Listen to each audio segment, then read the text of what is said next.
Just what do you think you're doing, Dave?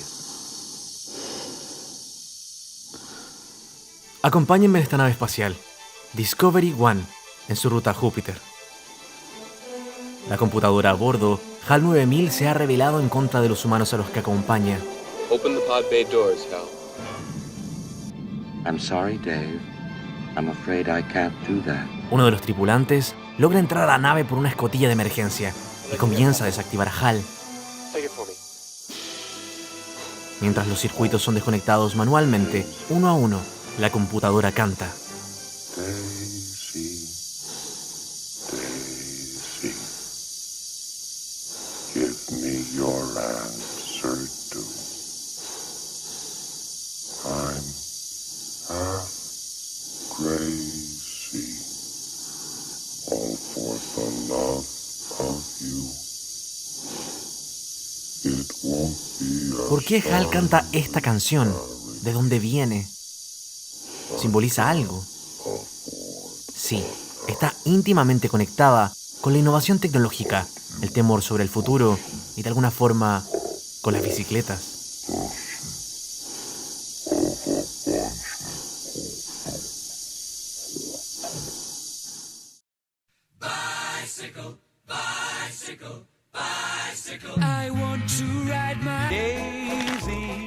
El nombre de la canción es Daisy Bell, o Una bicicleta para dos, y fue compuesta por el inglés Harry Daker en 1892. Cuenta la anécdota que en un viaje a los Estados Unidos, Daker debió pagar una alta suma en la aduana para poder ingresar su bicicleta.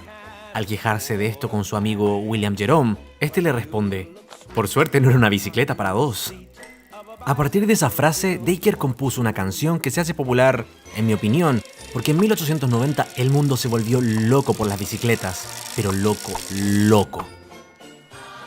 No es que fuera un nuevo invento, bicicletas hubo desde mucho antes, sino que en esa época aparecieron las safety bikes, o bicicletas de seguridad.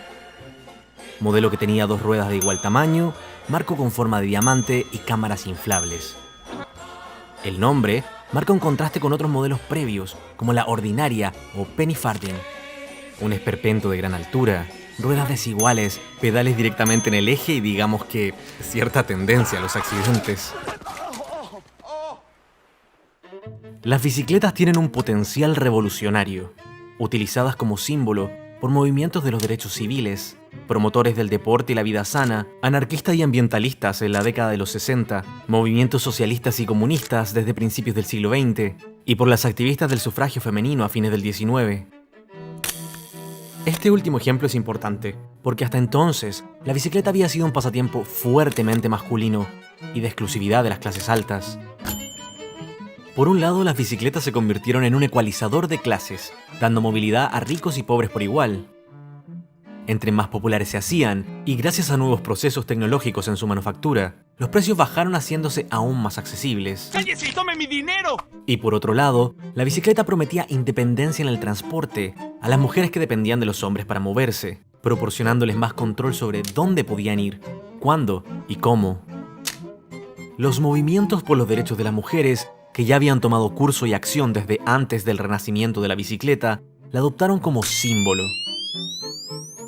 La activista Elizabeth Cady Stanton, en 1895, a sus 80 años, escribía: la bicicleta inspirará a las mujeres con más coraje, dignidad e independencia. Y Susan B. Anthony, en 1896, decía: déjenme contarles lo que pienso sobre el ciclismo.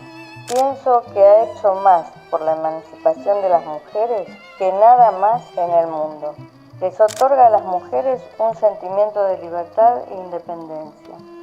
Otras mujeres y sufragistas, a ambos lados del Atlántico, también la incluyeron en sus campañas.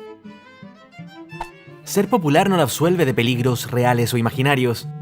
En periódicos y revistas ávidos de captar al creciente público ciclista, podemos encontrar consejos como: no te aferres con mucha fuerza al volante, las vibraciones pueden ser agotadoras. No conduzcas por el medio del camino, hay una bandada de bicicletas tras de ti. No trates de cargar tu bicicleta por una escalera debajo del brazo. Hazlo en el hombro. Pero el debate más importante sobre los pros y contras de las bicicletas tomó un tinte médico. En 1897, el Dr. Arthur Shadwell escribía un artículo publicado en el National Review. Shadwell asocia el montar bicicleta con males como cansancio generalizado, insomnio, dolores de cabeza y hasta apendicitis. Esto solo a través de anécdotas y sin mucho rigor científico. Guten Tag, amigos. Guten Tag, Dr. Nick. Otros que compartían su preocupación argumentaban que la bicicleta era una carga física demasiado grande para el cuerpo frágil de las mujeres, que arruinaría su salud sexual, promoviendo la masturbación y poniendo en cuestión los límites entre los géneros. La nueva libertad de movimiento, fuera de los confines y vigilancia familiar, ponía en jaque los roles sociales de la época. Porque, obviamente, jóvenes varones y mujeres pedaleando juntos ponen en peligro el orden y la castidad. ¿Alguien quiere pensar en los niños, por favor? Estos cambios se hicieron visibles en la moda. Las nuevas mujeres ciclistas adoptaron atuendos que no entorpecieran el pedalear y no comprimieran sus órganos al punto del desmayo con el más mínimo esfuerzo físico. Estas nuevas modas masculinizadas también fueron atacadas, satirizadas por los detractores de la bicicleta.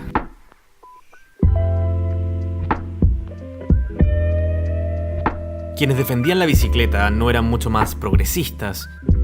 El argumento médico pro bicicleta no era a favor de cambiar las convenciones tradicionales de lo masculino y femenino, sino de argumentar la idea de que lo femenino era compatible con la bicicleta, o que incluso el ejercicio proporcionado por la bicicleta les ayudaría a las mujeres a ser más fuertes en el parto.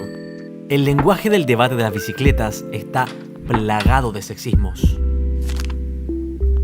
Tal como los anteojos permitieron extender la lectura a esta edad avanzada y la luz eléctrica expandió las actividades nocturnas, la tecnología tiene el potencial de cambiar el cómo hacemos las cosas.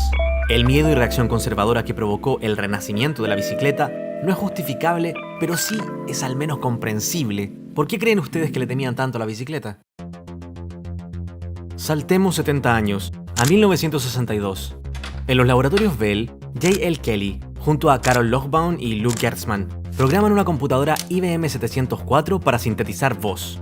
La grabación y reproducción de sonidos, incluyendo la voz humana, ya existía. Lo nuevo era no solo reproducirla, sino crearla artificialmente. ¿Y cuál fue la canción escogida? Sí, aquel éxito del siglo XIX, nada más y nada menos que Daisy Bell.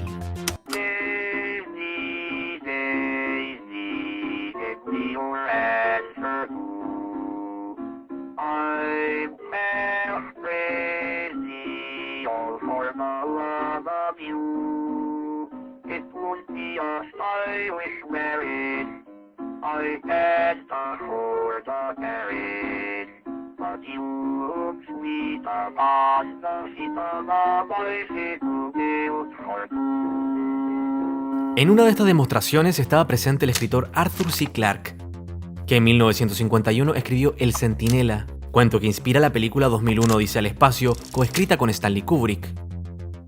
La IBM 704 de Kelly inspira a HAL 9000 en la escena descrita al principio de este capítulo. El hecho de que HAL cante Daisy Bell hace patente el miedo a que la inteligencia de una computadora se revele a los deseos de sus operadores, un tema actual de debate en los tiempos de la inteligencia artificial y el machine learning. Una canción inspirada en las bicicletas, cantada por una computadora, haciendo referencia al miedo ante el futuro. HAL 9000 y las bicicletas del siglo XIX comparten un elemento común más allá de Daisy Bell: la idea de que nuestra capacidad de predecir los problemas del futuro está finalmente anclada en las ideas del presente. Toda tecnología implica un peligro, un miedo y un morbo. El peligro de no saber, el miedo al cambio y el morbo por el futuro. Y así la labor de las generaciones venideras será la misma de quienes quedaron en el camino, la de modificar el presente para alejarnos y acercarnos al apocalipsis. Y tal vez en ese momento, en medio del caos y el silencio, se escuche una melodía que en otra época fue todo un éxito. Mi nombre es Marciano Moreno y nos vemos muy pronto, terrícolas.